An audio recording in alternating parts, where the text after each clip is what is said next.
Ireland Contracting Nightly Sports Golf. You need a roof. Make sure you call Ireland Contracting, 1-800-NEW-ROOF. They're the best in the business. They do everything, not only roofs. They do gutters, siding, windows, anything you need. 1-800-NEW-ROOF, Ireland Contracting. Give us a call right now, 412-575-2600 on the Borders and Borders hotline. Before we get out to the phone lines, Paul, rookie minicamp over on the south side. You know, you got a little feud here. Oh. Ben Mason Rudolph, Ben Roethlisberger. It was a week ago today. You were out of town, I think. No, I was on the air that night. It was a week ago. I was on the air that night. Come on, I mean, the whole thing. Ben is so ridiculous. But you know what? But he texted him today, so everything's good, right? But no, here's what irritated me, okay? And this Mason Rudolph started off already on the bad foot with me, okay? You guys in the media, or the guy in the media, yeah, I heard that the media overblew it, or, you know, whatever. Okay. You don't first of all, don't come into town talking that nonsense, because nobody overblew the thing. Ben knew what he was saying, knew what the reaction would be, knew how it would go. So nobody overreacted in the media. We reacted to exactly what Ben said and what he wanted to say and what his message was. So Mason Rudolph now has already started off on a bad foot with me. I don't even think it's the media. I mean, it's the fans. It might be social media. It's not us that we're overblowing in. We're just playing his sound bites and talking about what he said. More importantly, here's the thing. Ben knows exactly what he's saying. There's no question. He knows the reaction he's going to get. He knows how it's going to come out. He knows what people – he knows it. That radio show he has on the Fan every Tuesday morning is basically his way and his ability to just air out all his grievances. He does it in a way where it's passive-aggressive. You know, for instance, with Todd Haley, it was never Todd Haley's a bad – I'll give you an example just last Friday. They asked him about Randy Fichtner, right? Yeah. Oh, what do you think about Randy Fichtner? Well, you know, he's a guy that really understands the game. He's not going to tell you to do things that just don't seem possible. He does his homework. He works hard. He really understands. What is that? He's okay. What he's saying is the last guy, Todd Haley, that we got out of here, he didn't know what he told us to do things we couldn't do. His offense made oh, and by the way, he never played the game. That's what he was saying without actually saying it. And people say, "Oh, well, you read too much into it." I've been listening to this guy's, you know, radio show every week for however many years it's been on, in all of his interviews. Ben never says anything unless he knows exactly what he's saying, who it's aimed at, and how it's. That's just him. He's just got that, and it's always this passive-aggressive. Who is this aimed at? Well, and does it have any validity? The Steelers. It was aimed at the Steelers, and also the fact, you know, well, you know, he's their guy. I mean, maybe he's their guy. I don't know. Well, I hope I'm still the starter. I mean, he just says stuff like that. Oh, well, you know, I mean, and he says, oh, they draft a quarterback, you know, and, you know, it doesn't make a lot of sense because, well, I don't know. I mean, who knows where he's going to be on the depth chart? You know, maybe he's their guy. I mean, you know, come on. But that's just, but it's also, Ben needs some love. It's been 3 months since someone basically, you know, he was in the news. I said, Ben Roethlisberger is amazing. Middle of the Caps-Penguins series, right, which was a great series, somehow he managed an entire day to have all of the talk shows, all of the media, everything focused on him. And that's what he wants. That's what he wanted. He got exactly what he wanted, right? And then today he text messages Mason Rudolph and, oh, well, you guys overblew what I said, blah, blah, blah. He got 2 or 3 days of his name in the media. That's what he wants. I mean, don't even get. I got you started. Tune in to 93.7 The Fan. As soon as I get out of here, I'm going to be up there doing my show till 2 a.m. Tune in. I got a lot. All right, let's go back out to the phone line. We're going to go out to Sean out in Elk County. How you doing, Sean? Doing good, thank you. Thanks for calling. What's up? Love your show. I think Paul needs to give you a little minute there. I was just calling about Gregory Polanco. I don't think he's all that. He's a terrible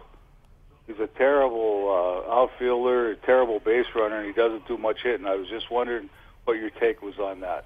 All right, thanks. I think you summed it up. I appreciate it. I like when Paul goes off. He is hitting better, and I mean he's an average outfielder. He does. You get a little nervous. You get a little. Average. Well, I'm saying average. I mean, if you look at his analytics, he's probably right around. And I'll tell you what helps his analytics is he can throw people out with his arm. So I think I overheard something in my ear. But anyways, I think, okay, maybe he's a below average. He's average to below average outfielder. He's an awful base runner. No question. You hit the nail on the head on that one.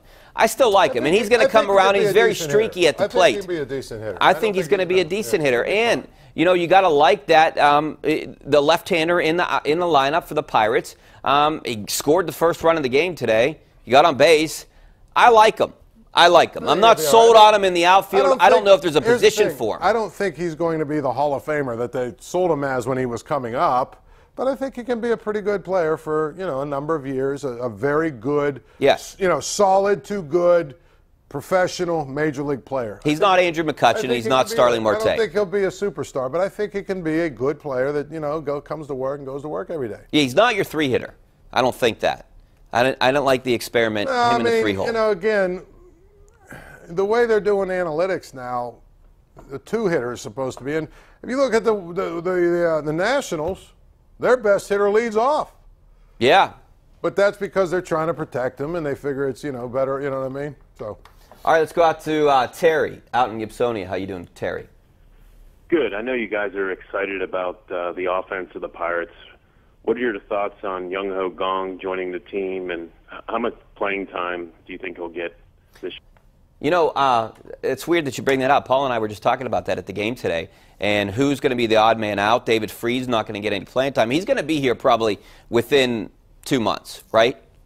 You would think. I would say this. I would think if he looks reasonably like he can come back and be a third baseman or whatever, they'll probably look to deal David Freese for whatever they can get for him at the trade deadline to create sort of that backup role for him, but with Colin Moran, or like a platoon even with Colin Moran, whatever.